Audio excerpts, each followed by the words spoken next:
Hello students, welcome back to my channel.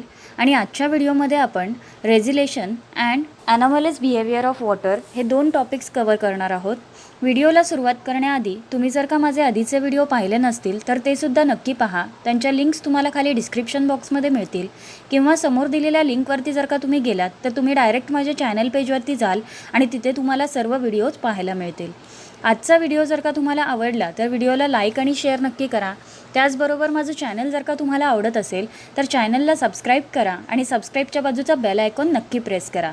चला तर मग व्हिडिओला स्टार्ट करूया.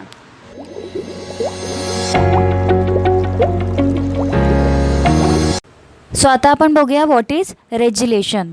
आपल्या डे टू डे लाईफमध्ये आपण ही कन्सेप्ट बघत असतो, पण ह्याला रेझिलेशनच म्हणतात हे आपल्याला माहिती नसतं. ओके, सो रेझिलेशन शिकण्याआधी सगळ्यात पहिलं आपण बघूया मेल्टिंग पॉईंट ऑफ आईस. आपल्याला माहिती आहे आईसचा मेल्टिंग पॉईंट काय आहे, 0 डिग्री सेल्सिअस. म्हणजेच काय तर 0 डिग्री सेल्सिअसला जर का तुम्ही त्या आईसला बाहेर काढलं, रूम टेम्परेचरमध्ये काढलं तर त्याचं कन्व्हर्जन कशामध्ये व्हायला लागतं, लिक्विडमध्ये व्हायला लागतं.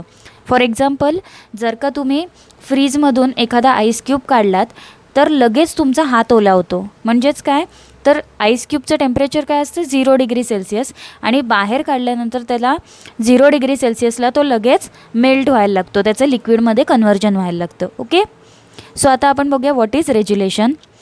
एक एक्झाम्पल दिलं आहे तुम्हाला टेक्स्टबुकमध्ये, ते सगळ्यात पहिलं आपण बघूया. आपण सगळेच गोळेवाल्याकडे जातो गोळा खाण्यासाठी, आहे की नाही. मग त्यावेळी काय होतं, तो गोळेवाला काय करतो, आईस क्यूब असतो, तो आईस क्यूब तो काय करतो, त्याच्या मशीनमध्ये ठेवतो आणि तो हँडल रोटेट करतो. त्यामुळे काय होतं, तो आईस क्यूब काय होतो, क्रश होतो आणि त्याच्या हातामध्ये तो जो चुरा झालेला आईस असतो, क्रश झालेला आईस असतो, तो हातामध्ये पकडतो. त्यानंतर तो काय करतो, त्याच्यामध्ये स्टिक टाकतो, एक काडी टाकतो आणि त्या आईस जो क्रश झालेला असतो त्याला तो प्रेस करायला लागतो 2 हातांनी. आणि मग काय होतं तर तो जो क्रश झालेला आईस असतो तो त्या स्टिकला चिकटतो आणि त्याचा पुन्हा एक गोळा तयार होतो. ओके, मग तुम्ही असा कधी विचार केला आहेत का की आईसचं तर क्रश करून त्याचा चुरा झालेला असतो, मग तो पुन्हा चुरा त्या स्टिकला कसा काय चिकटतो. त्याच्यामध्ये तो फेविकॉल पण वापरत नाही आहे किंवा फेविक्विक पण वापरत नाही आहे, मग तो चिकटतो कसा काय, तर बिकॉज ऑफ रेझिलेशन. ही रेझिलेशनची प्रॉपर्टी कोणाकडे असते, आईसकडे असते. ओके, मग ती प्रॉपर्टी म्हणजेच काय तर ज्यावेळी आपण आईसवरती प्रेशर एक्झर्ट करतो, म्हणजेच ज्यावेळी आपण आईसला प्रेस करतो त्यावेळी त्याचा जो मेल्टिंग पॉईंट असतो तो कमी व्हायला लागतो. फॉर एक्झाम्पल, त्याचा मेल्टिंग पॉईंट किती सांगितला आहे, 0 डिग्री सेल्सिअस. पण ज्यावेळी ह्या आईसवरती आपण प्रेशर एक्झर्ट करणार आहे त्यावेळी काय होतं, त्याचा मेल्टिंग पॉईंट 0पेक्षा कमी व्हायला लागतो. म्हणजेच -1, -2, -3 असा व्हायला लागतो. ओके, आणि त्याच्यामुळे पुन्हा तो आईसमध्ये कन्वर्ट होतो. ओके, आता दुसरं एक एक्झाम्पल दिलं आहे तुमच्या टेक्स्टबुकमध्ये बघा, इथे मी स्क्रीनवरती तुम्हाला शो करते. तर त्याच्यामध्ये काय केलं आहे बघा, एक आईस स्लॅब घेतली आहे, म्हणजेच बर्फाची लादी घेतली आहे आणि त्या बर्फाच्या लादीवरती एक वायर टाकली आहे बघा, बरोबर मधोमध त्याच्यावरती वायर टाकलेली आहे आणि त्या वायरच्या दोन्हीही एंडला, दोन्हीही बाजूला वेट लावलेलं आहे. आता ते वेट कशासाठी लावलं असेल तर ती जी आईस स्लॅब आहे त्याच्यावरती प्रेशर एक्झर्ट करण्यासाठी. ओके, आता काय होतं आहे नीट बघा, ज्यावेळी ती वायर त्या आईसवरती ठेवतो त्यावेळी तिथे लिक्विड असतं. ओके, मी सांगितलं होतं मेल्टिंग पॉईंट काय आहे, 0 डिग्री सेल्सिअस. म्हणजेच काय, ती जी आईस स्लॅब आहे त्याच्यावरती लिक्विड असणार आहे थोडंसं, आणि ज्यावेळी आपण ती वायर ठेवतो आहे त्यावेळी काय होतं, तिथे प्रेशर एक्झर्ट होतो आणि प्रेशर एक्झर्ट झाल्यामुळे तिथे आईसचं कन्व्हर्जन लिक्विडमध्ये होतं. ओके, त्यानंतर ती वायर खाली जाणार आहे, जिथे लिक्विड तयार होतं आहे तिथून ती वायर पुन्हा खाली जाते. म्हणजेच काय, वरचं प्रेशर रिलीज होतं आहे. मग हे वरचं प्रेशर रिलीज झालं, मग तिथे काय होतं, पुन्हा बर्फ तयार होतो. ओके, आता काय झालं, वरती बर्फ तयार झाला आणि ती वायर कुठे गेली, पुन्हा खाली गेली. ओके, जिथे ती वायर गेली आहे तिथे परत एक्झर्ट झाला प्रेशर आईसवरती आणि तिथे लिक्विड तयार होतं.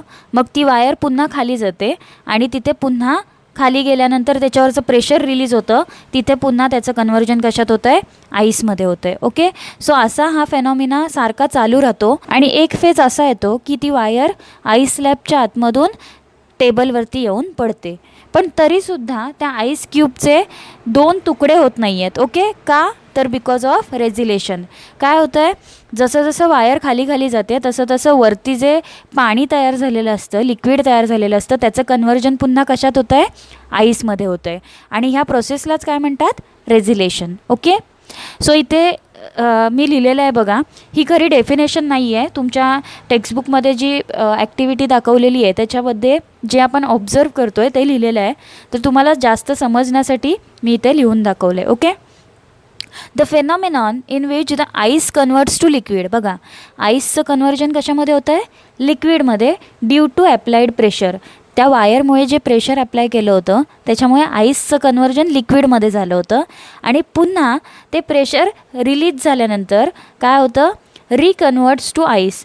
ते लिक्विडचं परत रिकन्व्हर्जन कशामध्ये होतं, आईसमध्ये होतं. आणि ह्याच प्रोसेसला काय म्हणतात, तर रेझिलेशन. ओके.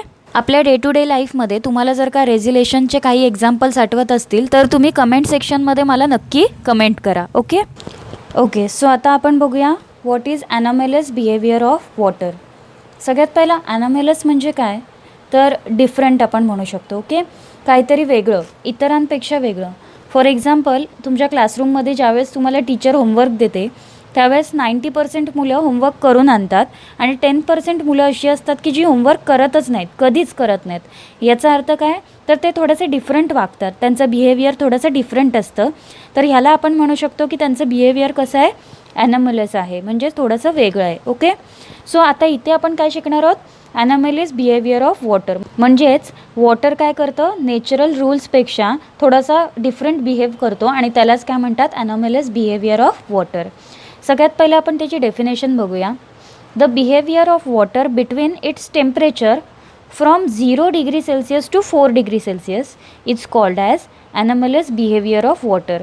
आता काय सांगितलं बघा, पाण्याचं टेम्परेचर ज्यावेळेस 0 डिग्री सेल्सिअस ते 4 डिग्री सेल्सिअस असतं, 4 डिग्री सेल्सिअस एवढं असतं, त्या फेजमध्ये वॉटर थोडंसं डिफरंट बिहेव करतं आणि त्या बिहेवियरलाच काय म्हणतात, ॲनॉमॅलस बिहेवियर ऑफ वॉटर. ओके. ते आपण पुढे बघणारच आहोत. सगळ्यात पहिलं आपण थोडंसं रूल्स एक्सप्लेन करून घेऊया. आपल्याला माहिती आहे की जर का आपण लिक्विडला हीट केलं, इफ वी हीट लिक्विड, तर लिक्विड काय होतं, एक्सपांड होतं. And if we cool liquid, तर त्याच लिक्विडला जर का आपण कूल केलं तर तो काय होतो, कॉन्ट्रॅक्ट होतो. ओके. पण पाण्याच्याबद्दल थोडंसं वेगळं आहे. ओके. पाण्याचं काय सांगितलं आहे बघा, if water is heated from 0 degree Celsius to 4 degree Celsius it contracts. आता बघा, व्यवस्थित लक्ष द्या, वॉटर इज हिटेड म्हटलं आहे आणि लिक्विडला हीट केल्यावर काय होतं, एक्सपांड होतं. पण वॉटरला जर का आपण 0 डिग्री सेल्सिअस टू 4 डिग्री सेल्सिअसपर्यंत हीट करतो आहे तर तो काय होतो, कॉन्ट्रॅक्ट होतो. एक्सपांड व्हायला पाहिजे तर त्याच्याऐवजी काय होतो, तो कॉन्ट्रॅक्ट होतो. आता वॉटर कॉन्ट्रॅक्ट झालं म्हणजेच त्याचं व्हॉल्यूम काय होणार आहे, इन्क्रीज होणार आहे. ओके. आणि ह्या वॉटरच्या बिहेवियरला काय म्हणतात, ॲनॉमॅलस बिहेवियर ऑफ वॉटर. इतर जे लिक्विड असतात त्याला जर का आपण हीट करायला लागलो तर ते एक्सपांडच होणार आहेत. पण पाण्याचं काय आहे, 0 डिग्री टू 4 डिग्री सेल्सिअसपर्यंत तो कॉन्ट्रॅक्ट होतो. ओके. पण त्याच पाण्याला जर का आपण पुढे हीट करत राहिलो 5 डिग्री सेल्सिअस टू 10 डिग्री म्हणजे पुढे हीट करत राहिलो तर तो काय होतो, एक्सपांड होतो आणि त्याचा व्हॉल्यूम कमी व्हायला लागतो. ओके. इथे काय होतं, 0 टू 4 डिग्री सेल्सिअसपर्यंत कॉन्ट्रॅक्ट होतो आणि व्हॉल्यूम इन्क्रीज होतो. ओके. आणि ह्या वॉटरच्या बिहेवियरला काय म्हणतात, ॲनॉमॅलस बिहेवियर ऑफ वॉटर. आता लक्ष द्या, व्हॉल्यूम इन्क्रीज झाला तर मग डेन्सिटी काय होणार आहे, डिक्रीज होणार आहे. आणि व्हॉल्यूम डिक्रीज झाला तर डेन्सिटी इन्क्रीज होणार आहे. म्हणजे उलटं असणार आहे, थोडक्यात अपोजिट असणार आहे. व्हॉल्यूम इन्क्रीज झाला तर डेन्सिटी डिक्रीज आणि व्हॉल्यूम डिक्रीज झाला तर डेन्सिटी इन्क्रीज. ओके. का असं, तर बिकॉज आपल्याला माहिती आहे डेन्सिटीचा फॉर्म्युला काय आहे, density is equal to mass upon volume. Okay. आता हे काय आहेत, इन्व्हर्सली प्रपोर्शनल आहेत. म्हणजेच काय, एक जर का ह्यातला कोण डिक्रीज झाला तर बाकीचे इन्क्रीज होणार आहेत आणि एक जर का कोण इन्क्रीज झाला तर बाकीचे डिक्रीज होणार आहेत. म्हणजे उलटं अपोजिट असणार आहे. ओके. हेच जर का डायरेक्टली प्रपोर्शनल असते, म्हणजेच जर का mass is directly proportional to volume असं जर का असतं, असं खरं नाही आहे, मी तुम्हाला एक्सप्लेन करण्यासाठी सांगते. जर का असं असतं आणि मास वाढला असता तर व्हॉल्यूमसुद्धा वाढला असता. ओके. आणि जर का मास कमी झाला असता तर व्हॉल्यूमसुद्धा कमी झाला असता. पण इथे काय आहे, इन्व्हर्सली प्रोपोर्शनल आहे. त्यामुळे काय, व्हॉल्यूम डिक्रीज झाला तर डेन्सिटी इन्क्रीज होणार आहे आणि व्हॉल्यूम इन्क्रीज झाला तर डेन्सिटी डिक्रीज होणार आहे. ओके. सो आता बघा, ॲनॉमलियस बिहेवियर तर तुम्हाला कळलं आहे. ओके. ॲनॉमलियस बिहेवियर म्हणजे काय, 0 to 4 डिग्री सेल्सिअसमध्ये वॉटर काय करतं, थोडंसं वेगळं बिहेव करतं इतरांपेक्षा. म्हणजेच काय, तो कॉन्ट्रॅक्ट होतं, एक्सपांड व्हायच्या ऐवजी कॉन्ट्रॅक्ट होतं. ओके. आता तुम्हाला टेक्स्टबुक पेज नंबर 66वरती एक डायग्राम दिली आहे बघा, 5.7. त्याच्यामध्ये तुम्हाला असं विचारलं आहे की जर का कोल्ड रिजन आहेत, फॉर एक्झाम्पल हिमालया किंवा अँटार्क्टिका वगैरे ज्या असतात, तर त्या साईडला खूप कमी टेम्परेचर असतं आणि त्यामुळे काय होतं, तिथली जी सी असते किंवा समुद्र असतं त्याच्यावरती बर्फाची लेअर साचलेली असते आणि त्याच्या आतमध्ये जर का तुम्ही ते बर्फ फोडून बघितलं तर पाणी असतं आणि त्यामध्ये सगळे ॲक्वेटिक ॲनिमल्स सर्वाईव्ह करत असतात. तर मग असं का, तर because of anomalous behaviour of water. Okay. ते पण आपण समजून घेऊया. इथे मी तुम्हाला ड्रॉ करून दाखवते. सपोज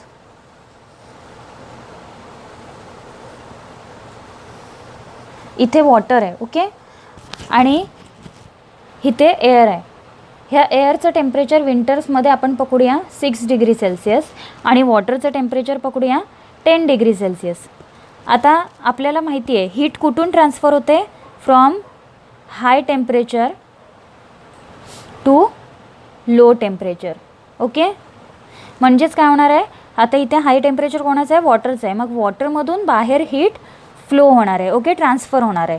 मग आता बघा, सगळ्यात पहिलं ही जी सुरुवातीची लेअर असते वॉटरची, त्याच्यामधून काय होते, हीट ट्रान्सफर होते. आता हीट ट्रान्सफर झाली म्हणजेच काय, ह्याचं टेम्परेचर कमी व्हायला लागणार आहे. आता बघा, सगळ्यात पहिलं 10 डिग्रीचं 9 डिग्री सेल्सिअस होणार आहे. 9 डिग्री सेल्सिअसला आल्यानंतर आपल्याला माहिती आहे वॉटर एक्सपांड होणार आहे आणि वॉटर एक्सपांड झालं म्हणजे त्याचा व्हॉल्यूम डिक्रीज झाला आणि व्हॉल्यूम डिक्रीज झाला म्हणजेच डेन्सिटी काय झाली, इन्क्रीज झाली. आणि डेन्सिटी म्हणजेच काय, तर त्या पाण्याचं वेट आपण म्हणू शकतो. ओके. सो इथे काय होणार आहे, 9 डिग्री 8 डिग्री, जसं जसं पाण्याचं टेम्परेचर कमी कमी होणार आहे तसं तसं ते एक्सपांड होणार आहे, त्याचा व्हॉल्यूम डिक्रीज होणार आहे आणि व्हॉल्यूम डिक्रीज झाला म्हणजेच त्याची डेन्सिटी वाढणार आहे. म्हणजेच काय, त्याचं वजन वाढणार आहे आणि वजन वाढलं की ते पाणी खाली येतं आणि हे जे पाणी असतं ते वरती जातं. ओके. खालच्या बाजूचं जे पाणी आहे ते वरती जातं. आता पुन्हा इथे तेच होतं आणि ही सायकल अशीच चालू राहते. डेन्सिटी वाढत जाते पाण्याची आणि पाणी खाली येत राहतं आणि लाईट डेन्सिटीचं पाणी वरती जात राहतं. आता ही सायकल कधीपर्यंत चालू राहते, जोपर्यंत ह्या संपूर्ण पाण्याचं टेम्परेचर 4 डिग्री सेल्सिअस होत नाही तोपर्यंत. ओके. आता सपोज संपूर्ण पाण्याचं टेम्परेचर झालं 4 डिग्री सेल्सिअस. ओके. आता बघा, 4 डिग्री सेल्सिअसपासून खाली खाली ज्यावेळेस टेम्परेचर जायला लागतं त्यावेळेस पाणी काय होतं, कॉन्ट्रॅक्ट व्हायला लागतं. ओके. आणि व्हॉल्यूम इन्क्रीज होतो. व्हॉल्यूम इन्क्रीज झाला म्हणजेच डेन्सिटी डिक्रीज झाली. डेन्सिटी डिक्रीज झाली म्हणजेच काय, वजन कमी झालं आणि वजन जर का कमी झालं तर ते पाणी खाली जाईल का, नाही जाणार आहे. मग त्यावेळी ते पाणी तिथेच स्टॉप होऊन राहतं. ओके. आता लक्ष द्या, काय होतं बघा, संपूर्ण पाण्याचं टेम्परेचर किती झालं आहे, 4 डिग्री सेल्सिअस. म्हणजे आता हे जी वरची लेअर आहे हिचंसुद्धा किती आहे टेम्परेचर, 4 डिग्री सेल्सिअस. आता बघा, सुरुवातीला सगळ्यात पहिलं कोणाचं टेम्परेचर डिक्रीज होणार आहे, तर ह्या वरच्या लेअरचं. आता इथे सपोज ह्याचं टेम्परेचर झालं 3 डिग्री सेल्सिअस. 3 डिग्री सेल्सिअस झाल्यानंतर पाणी काय करायला लागतं, कॉन्ट्रॅक्ट व्हायला लागतं आणि पाणी कॉन्ट्रॅक्ट झालं की व्हॉल्यूम काय होतो, इन्क्रीज होतो. व्हॉल्यूम इन्क्रीज झाला म्हणजेच डेन्सिटी काय झाली, डिक्रीज झाली आणि डेन्सिटी डिक्रीज झाली म्हणजे काय, वजन कमी झालं पाण्याचं. आता पाण्याचं वजन कमी झालं मग ते पाणी खाली जाणार आहे का, नाही जाणार, कारण खालच्या पाण्याचं वजन जास्त असणार आहे ह्या पाण्यापेक्षा. ओके. आता हळूहळू काय होणार आहे, हे पाणी इथेच राहिल्यामुळे याचं temperature 2 degree Celsius 1 degree Celsius 0 degree Celsius असं होणार आहे आणि ही जी वरची लेअर असते याचं कन्व्हर्जन कशामध्ये होतं, आईसमध्ये होतं. ओके. आणि मग इथे बर्फाची लादी तयार होऊन राहते आणि इथे खालचं जे टेम्परेचर असतं पाण्याचं ते कॉन्स्टंट राहतं आणि हळूहळू नंतर ते कमी कमी व्हायला लागतं. ओके. आणि म्हणून इथे बर्फ न होता पाणी तसंच राहतं, लिक्विड तसंच राहतं आणि आतले ॲक्वेटिक ॲनिमल्स जे असतात ते सगळे सर्वाईव्ह करू शकतात. ओके. आता पेज नंबर 66वरती यूज युअर ब्रेन पॉवरमध्ये तुम्हाला 2 क्वेश्चन्स विचारलेत. त्यातल्या पहिल्या क्वेश्चनचं आन्सर मी तुम्हाला आत्ता एक्सप्लेन केलं की ॲक्वेटिक ॲनिमल्स कोल्ड रिजनमध्ये कसं काय सर्वाईव्ह करू शकतात. ओके. सो आता त्यांनी सेकंड क्वेश्चन काय विचारला आहे, in cold regions in winter the pipes for water supply breaks and even rocks cracks. Okay. आता त्यांनी काय विचारलं आहे, तर जे कोल्ड रिजन असतात तिथे थंडीमध्ये विंटर्समध्ये पाण्याचे जे पाईप्स असतात त्यांच्याकडे कनेक्शन केलेले असतात ते कधीकधी ब्रेक होतात, फुटतात किंवा कधीकधी त्यांच्या आजूबाजूला जे रॉक्स प्रेझेंट असतात, दगड असतात, त्याला क्रॅक जातो. ओके. तर असं का होतं ते आपण बघूया. याचा आन्सरसुद्धा खूप इझी आहे. बघा आता कोल्ड रिजनमध्ये विंटर्समध्ये काय होणार आहे, पाणी काय होणार आहे, कूल होणार आहे. So if we cool liquid, जर का आपण लिक्विडला कूल केलं तर काय होतं, लिक्विड कॉन्ट्रॅक्ट होतो. आता लिक्विड कॉन्ट्रॅक्ट होतो म्हणजेच त्याचं व्हॉल्यूम काय होणार आहे, इन्क्रीज होणार आहे. आणि व्हॉल्यूम इन्क्रीज होतो म्हणजेच काय, तर त्याची साईज वाढायला लागते. ओके. सो आता बघा, जर का हा पाईप आहे, ओके, आणि याच्यामधून पाण्याचा फ्लो आहे एवढा आहे. ओके. सो आता काय होणार आहे बघा, जसं जसं पाणी कूल होतं आहे थंडीच्या सीझनमध्ये त्यावेळेस पाणी कॉन्ट्रॅक्ट होतं आणि पाणी कॉन्ट्रॅक्ट झालं म्हणजेच काय, व्हॉल्यूम इन्क्रीज झाला. आता व्हॉल्यूम इन्क्रीज म्हणजेच काय, त्याची साईज इन्क्रीज होते आहे. म्हणजे इथे ह्या पाण्याची साईज काय होणार आहे, इन्क्रीज व्हायला लागणार आहे. हळूहळू साईज इन्क्रीज झाली की पाईप काय होणार आहे, बल्ज होणार आहे, पाईप फुगायला लागणार आणि एक फेज असा येतो की त्या पाईपची इलॅस्टिसिटी संपते आणि तो पाईप ब्रेक होतो. ओके. पाईप फुटतो. कळलं. त्यानंतर रॉकचं पण तसंच आहे. सपोज इथे दगड आहे, ओके, हा दगड आहे आणि ह्या दगडाला इथे सपोज होल असणार आहे असा. ओके. आणि इथे सपोज ह्या दगडामध्ये पाणी असेल. ओके. स्वतः ह्या पाण्याचं काय होणार आहे, कूल होणार आहे पाणी थंडीमध्ये. मग पाणी कूल झालं म्हणजेच काय होणार आहे, कॉन्ट्रॅक्ट होणार आणि त्याचा व्हॉल्यूम इन्क्रीज व्हायला लागतो. आता व्हॉल्यूम इन्क्रीज होतो म्हणजे त्याला कुठेतरी जागा हवी की नाही, मग ती जागा त्याला मिळण्यासाठी त्या दगडाला क्रॅक जातो. ओके. सो आता तुम्ही आन्सर कसं लिहू शकता, when water gets cool it get contracts and simultaneously the volume get increase, and due to the increase in volume the pipe starts to become bulge, and at a certain limit the elasticity of that pipe becomes zero and the pipe get burst. Okay. असंच तुम्ही रॉकबद्दल सुद्धा लिहू शकता. I hope तुम्हाला आजचा topic व्यवस्थित कळला असेल. कोणाला काही क्वेरीज असतील तर तुम्ही खाली कमेंट सेक्शनमध्ये विचारू शकता. आजचा व्हिडिओ जर का तुम्हाला आवडला असेल तर व्हिडिओला लाईक आणि शेअर नक्की करा आणि माझ्या चॅनलला सबस्क्राईब करून सबस्क्राईबच्या बाजूचा बेल आयकॉनसुद्धा नक्की प्रेस करा. थँक्यू.